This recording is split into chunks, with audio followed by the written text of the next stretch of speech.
everybody, Jolt here from the Token Minorities, and I am here with National Pokeball League Season 5, Week 7 against TopTierBoy, otherwise known as Sebastian, and this is going to be a really, really good match, I think. I believe that the skill levels between me and him are very similar, so I think it's going to be a fight to the finish. Kind of similar to the major Pokemon League battle that you just saw yesterday, in that we're pretty evenly matched in terms of skill and in terms of experience in the format. So it's going to be a really good match, almost certainly. And, I'm really looking forward to it as well. Now, again, I will say, just like for my major Pokemon League battle, it's not been the best week for me in terms of prep. We've had the tournament going on, so I've been dedicating a lot of time to that. Coming to you on August 13th, definitely be looking forward to that, and there will be more announcements about that here in future days. But in addition, I've also been moving into a new apartment, and it's just been really, really hectic over here. So in terms of prep time, it's been pretty limited, and I'll go as far as saying that my prep for this battle especially was, my prep for this battle especially was reminiscent of Jesus' prep before his games, and that there wasn't a whole lot of time that went into it. I think I still made a pretty good team overall, honestly. I think this is similar to what I would have brought if I had more time, but I did use some strategies that I might not have actually done if I went through the trials of mock battles and all that stuff. But we'll just kind of see what ends up happening on that. The team's not bad though, so don't count me out yet, definitely. But let's go ahead and jump on into the matchup a little bit specifically. He only has, I believe, 2 losses this season so far. He is, in my opinion, the toughest division in the entire league, in that he has both Gypsy and Togavor in his division. So he's sitting there right there in a race between those 3, and he's doing pretty well. So he's certainly a worthy opponent this week, most definitely. And it'd be really nice if we can knock him off, because I'm actually kind of concerned. If I lose this week, then I play Gypsy in week 8, and nothing's guaranteed against Gypsy. He's really, really good. So I really don't want to lose this game, because I have the potential of losing 2 in a row and putting me in an actual losing record position, which is terrible. So I really, really want to win this game, and we'll kind of see what happens on that. But on his team, he has the likes of Manaphy, Clefable, Mega Manectric, Skarmory, Diggersby, Breloom, Espeon, Regirock, Uxie, Dusclops, and Audino. So his roster is very top-heavy, very, very top-heavy, in that the only things that really scare me, honestly, are the Manaphy, Clef, and Diggersby, and somewhat the Espeon as well. Everything else, my team actually counters really well. Like, for example, the Mega Manectric, I picked up 2 clean electric checks, electric counters, honestly, on my team, specifically because I hate when Volt Turn teams try to abuse my bulky offensive style. So I picked up some Volt Switch counters, and that actually makes Mega Manectric pretty useless against my team. I actually don't think he's going to bring it at all, and that's an assumption that I ride all the way through my team build, in that I don't even care if he brings Manectric. I'm not even going to bring my electric counters in this game, because I don't think I need to. I know he has enough other options that are solid enough against my team that he really doesn't need to bring Manectric, so I don't think he'll feel the need to at all. So that's something I'm going to be playing around as well during my build. But the Manaphy, Clef, those are both pretty big counters to me. I have made it a point, especially in the MPL recently and now this week, that I will not let Clef beat me. Clef is something that only I have rights to, in terms of sweeping a team with it, for example. But I'm not going to let that happen this week, so I'm going to have plenty of options to deal with the Clefable, and Clefable is not going to be relevant this game. Let's just leave it at that. The Manaphy is a huge threat, though, kind of similar to my initial matchup against Manaphy when I was on Trev's team in week 1. It really shreds my team pretty well if it gets up the Tail Glow. My duty will be to ensure it does not get up the Tail Glow for free, and make sure it's easily revenge killed by something if it does choose to go for Tail Glow. So that will be something to keep in mind, most definitely. I do think the Espeon is definitely a concern, just because it switches in relatively easily against the Mega Venusaur and can threaten me out with a Spec Psyshock or Psychic. I think I actually can live any one hit from that, so that's actually a pretty good deal, and I can put it in range of E-Speed from Lucario, in range of Aerodactyl's Pursuit, something like that. He may actually not bring the Espeon, because I could very well run a Bandit Pursuit on Aerodactyl just to get rid of the thing. Something to keep in mind, definitely. That's why I really like having all of these niche Pokemon in the back of my lineup now, and this is why I really, really love my trades and free agency selections that I've made over these past few weeks, is because I have all these pieces now that really allow Sylveon, Starmie, and Mega Venusaur, and Darm, Salamence, all of my main mons, and Lucario to shine. So, you know, I'm really liking my team at the moment. But, you know, Diggersby also is a pretty big threat too. It's got the coverage for my entire team. I do have Bronzong, which with a Culpa Berry is pretty nice against Diggersby, but, you know, I can't really do that much back to it, honestly. I can Heavy Slam, and as Diggersby is actually pretty light, so I can definitely Heavy Slam the Diggersby and do about 50% of that if with proper investment. Maybe just try to go for the 2-hit KO. That'd be ideal, I believe.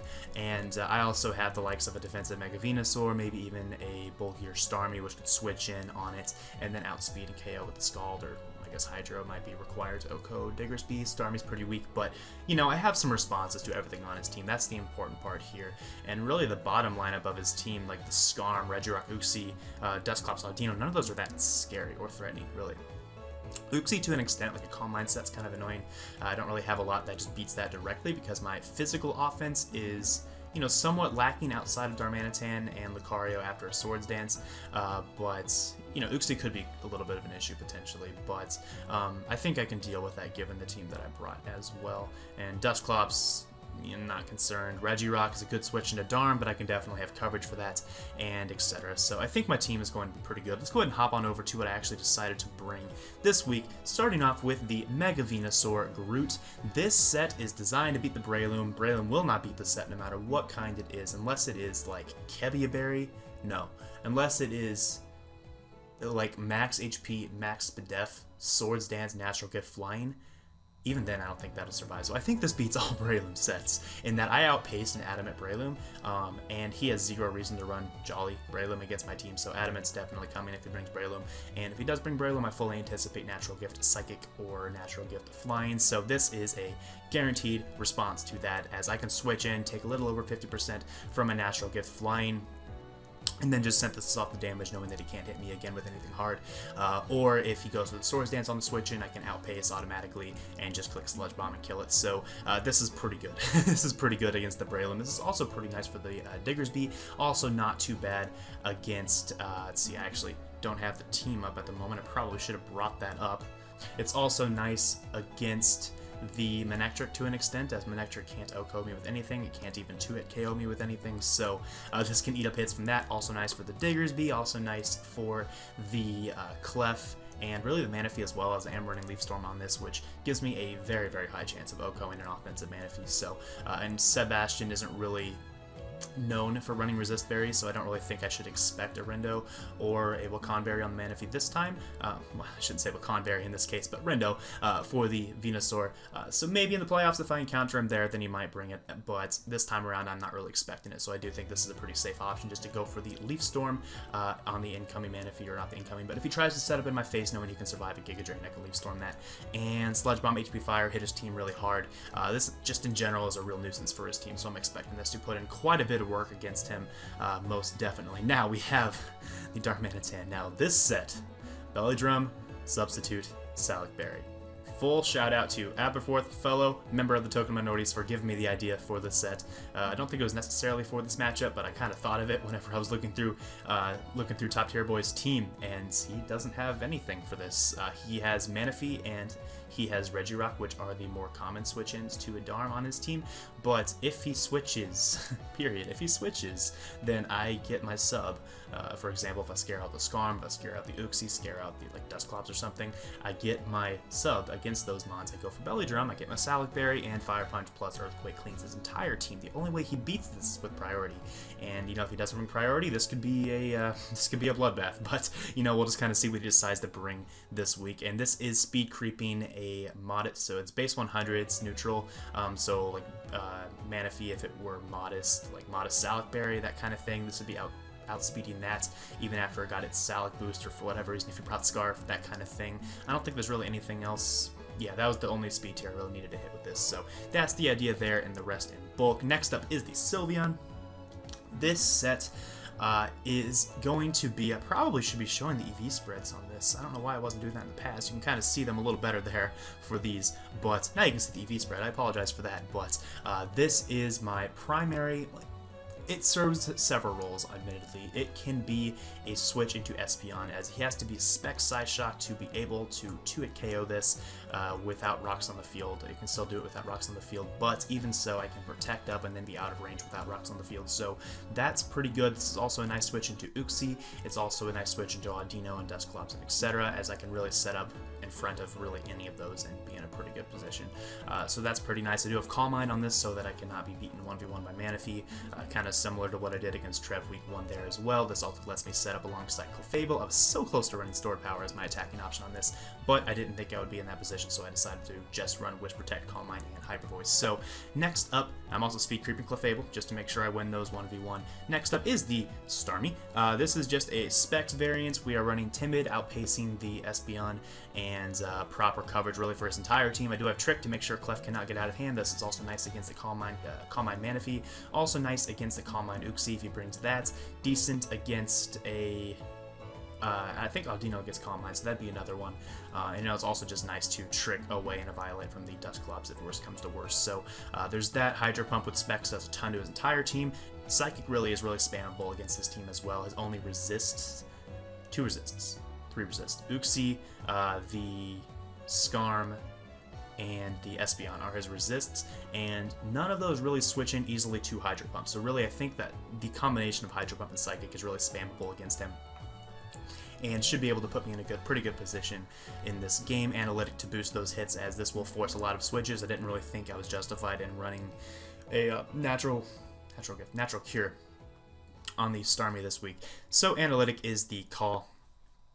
And with that, we'll move on over to the next mon, being a Choice Scarf Lucario. This is a check to Manaphy. It's not going to be able to Oko Manaphy, but I did feel like I needed one more check in addition to the Starmie to make sure I beat the Manaphy, as it's such a huge threat. And as long as I keep Manaphy, Clefable, and Diggersby in check, I should be in good shape this game, as he really doesn't have much else to immediately threaten my team. So having that additional check really to all those, and even Manectric if he does decide to bring it, is pretty nice, as this does also outpace the Manectric. So this is pretty good against this team.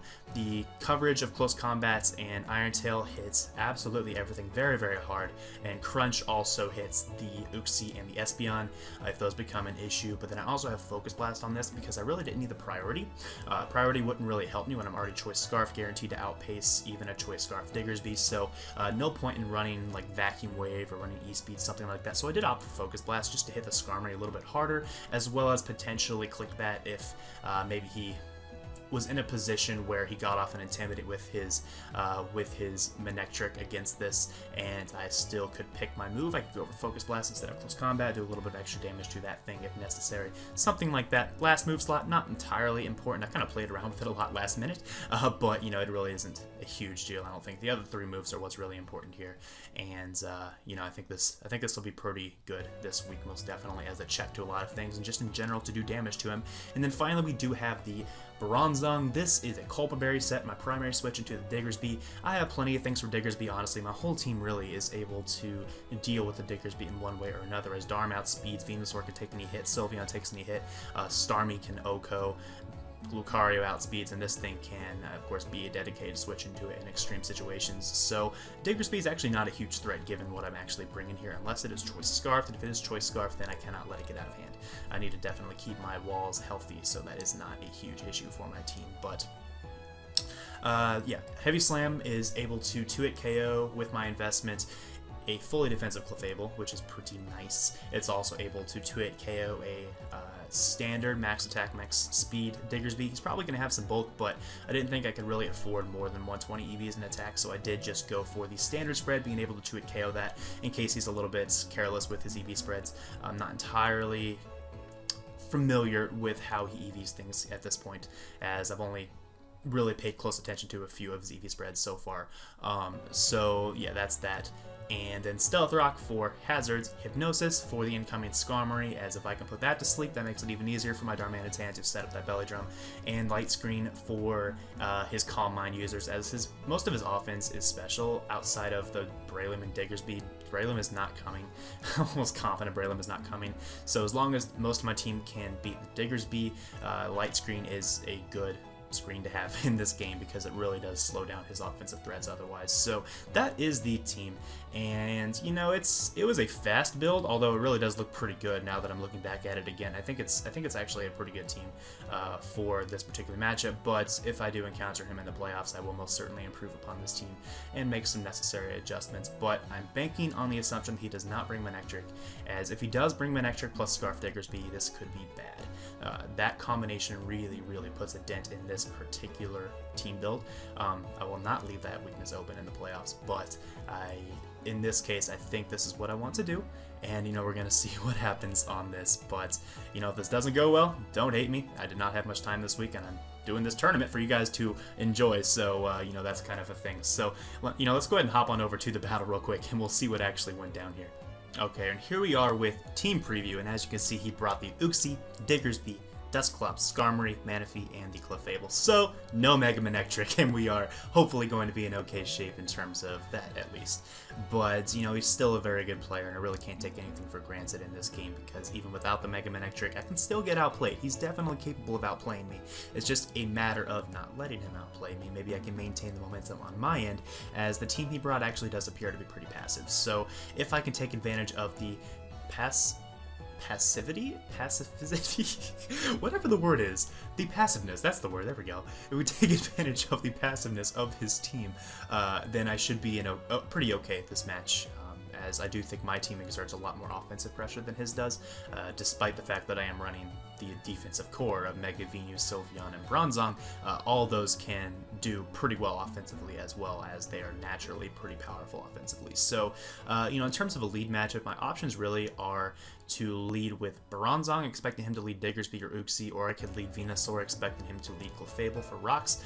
I thought he would probably lead Uxie or Diggersby. I thought that was a little bit more likely in this matchup, so I am going to decide to go ahead and lead with my Bronzong. But in terms of win conditions in this game, I do think Dharma is looking pretty solid overall, as if I can get it in with Stealth Rocks up against the Skarmory, he'll probably switch. There's no reason to leave Skarmory in against the Darmanitan, and the only means of priority he could possibly have on his team are the Shadow Sneak from the Dusclops or the Quick Attack from the Diggersby. I think Diggersby will probably have Quick Attack, but I really don't anticipate Shadow Sneak on the Dusclops, so I just need to make sure that if I do have to show my Darm card early, that I take something important down with me. And that's something that you'll see play out here as the game begins. But, you know, let's go ahead and dive on into this and we can show you what actually went down in this match. So I do lead off with my Bronzong, as he leads off with Diggersby, which is just fine. This will give me the opportunity to go straight for the Heavy Slam, as I could go for rocks, but I wanted the damage on this to break a potential sash. And as you can see, I do a little under half. So he has some bulk investment on this, which is a little bit scary, but I do think he's Choice Scarfed at this point, so I'm going to go straight into my Venusaur. And just in case he's not Choice Scarfed, I'm going to Synthesis, scouting for the return, and he does reveal the return. So he is indeed not Choice Scarf. I think he's probably sashed. He might be sashed SD, and if he's sashed SD, he probably has Earthquake as well, and maybe not Quick Attack. So that's something that's worth noting for later in the game. I do just go for the safe Leaf Storm here, as there's really no reason not to, and I can go straight in my Bronzong as he goes into his Uxie, probably to set up rocks, but he actually goes for the Calm Mind, which was a little bit scary, but he does decide to switch out, probably scouting for Toxic, which is a fair play on his part, as I just go for the Light Screen because I'm not dealing with that, and we're just going to go ahead and set up my rocks here, and then I'm going to try to hit a Hypnosis, and holy crap, I just hit a Hypnosis, guys. Like, that's a 10% accurate move, and I just hit it against the Skarmory on the first attempt, so I am being rewarded for running Hypnosis. This is absolutely fantastic. So I am going to go into my Venu against the potential Skarm, I believe, as he makes a switch into his Dusclops, which is fine. As he now is able to Wisp me as I go for the Synthesis. Not a huge deal. I figured if something was going to get burned, I'd rather it be Venusaur than anything else, and I wasn't going to switch my Darm hard into this because I want to scare out the Skarmory or scare out the Uxie in the process of setting up my Belly Drum or my subs. So here I'm going to go for the Synthesis again, knowing he really can't touch me, and he went for Trick Room. So, you know, this is kind of an odd set. I'm not really understanding, I guess, his thought process behind Trick Room. Maybe he was just trying to find some sort of use for his Dusclops, and maybe trying to make this Uxie be more of a threat than it really is, but you know, it's an interesting some interesting prep, most definitely on his end, but it does work out pretty nicely for him in this case, as the Trick Room wears off just in time for him to go for the rest, and he does reveal the Chesto Berry here. But I do have my light screen up, which is nice because that means his Shadow Balls and such won't do that much to me, but now my goal is just to whittle him down to the point where he's in guaranteed range from a Scarf Darmanitan's Flare Blitz, because that should force him to switch out, knowing that this Uxie really is a win con for him later in the game. So that's the assumption I'm kind of playing under. I want to get him in range of Scarf Darmanitan's Flare Blitz. That is what I did here, and now I'm going to take this as my opportunity to click Substitute, as he does switch out into his Clefable. So the Belly Drum is here. There's no way in heck he's going to be clicking Encore on this turn. So I go for Belly Drum, and he goes for, I believe, Moonblast and breaks my Substitute, which is fine. That's a fair play. Now, we're clicking Fire Punch. He has no way of surviving this. It doesn't matter unless he's Focus Sashed. He's dead. And down goes the Clefable. So now what's his switch in? Probably the Diggersby if he had Quick Attack. He goes Manaphy instead, which dies. Now, I will pause here briefly because I do think I know why he made that play. I think he's probably a max defense HP Manaphy, and if that were the case, then he would actually be able to survive an Earthquake from a Jolly Darmanitan, but I am adamant, which is actually a guaranteed OHKO of this Manaphy with Stealth Rocks up. So, bye-bye Manaphy, and now let's move on to the Dusclops. This also will very much so enjoy this Fire Punch to the face, and down will go the Dusclops as well. So it's kind of looking like a sweep because he hasn't brought in the Diggersby yet. He probably doesn't have the Quick Attack, which was something I did kind of expect after seeing his initial moveset and seeing how he led with it. So I think it was sashed with Return, Earthquake, Knockoff, and SD. That is my assumption. It could have also been Agility, but I do think it was Focus Sash, and I think that was his reasoning for not having Quick Attack, and I did take advantage of that with this turn here. And as you can see, this was a clean 6-0 for the Darmanitan, a 5-0 overall for the battle, because Bronzong did unfortunately go down, but that's the game. So, you know, I don't know, maybe I should do this Cheese Boy like prep more often, but that worked out pretty well.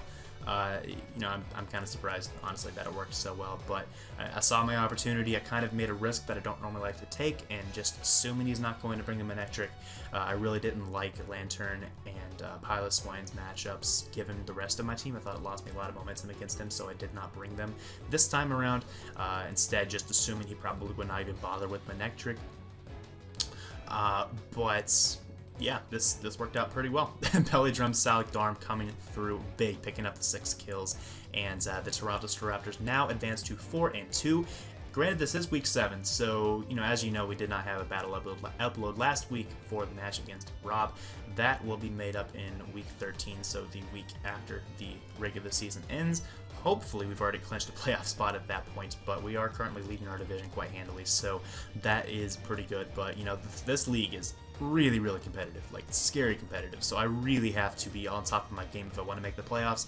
Really, my goal for both of my leagues is to make playoffs, and once I make playoffs, I'll go from there. But, you know, this is good. This is good that this happened, because I was so frustrated after my game with Aura. This happened just like a day after my game against Aura, and I was so frustrated about the freeze, and being able to pull off something like this really lightens the mood. It kind of puts me back into the positive atmosphere of Pokemon instead of the I hate my life atmosphere of Pokemon. So yeah, we pull off this win. We're up to a pretty high differential now. I think like plus 10, plus 11, something like that. Might be a little higher than that actually, so it's looking pretty good. But next week we are off again. The entire league is off because we are making room for these Summer Showdown tournaments. And yeah, so be expecting videos pertaining to that instead of my league uploads here at the tail end of this next week, as we'll be, you know, advertising the heck out of that tournament, and that is going down on Saturday, August 13th. I believe we will be streaming it at Crobat for the Win's Twitch, so twitch.tv/CrobatFTW. Definitely meet us there, and then we will also have a hub on Pokemon Showdown, I believe, in the Carney League, the Carney League's room. So shout out to Carney Hobo for allowing us to use his room for this tournament, but more details will be coming to you on that here shortly. So thanks for watching, guys. Whenever we return to the NPL, we have Gypsy. So NPL Week 8, we have to beat Gypsy. And, you know, I want my revenge after losing to him in the CPC tournament back in the, I guess that'd be the spring. I guess that'd be the spring. I want my revenge. And, you know, he's undefeated right now. He is just clean undefeated. Seems like he's unbeatable, but you know what? I think I can beat him. And we'll see if we can pull it off. If we can't do it here, then it's probably better to do it in the playoffs anyway. So one way or the other, we're going to take him down this season.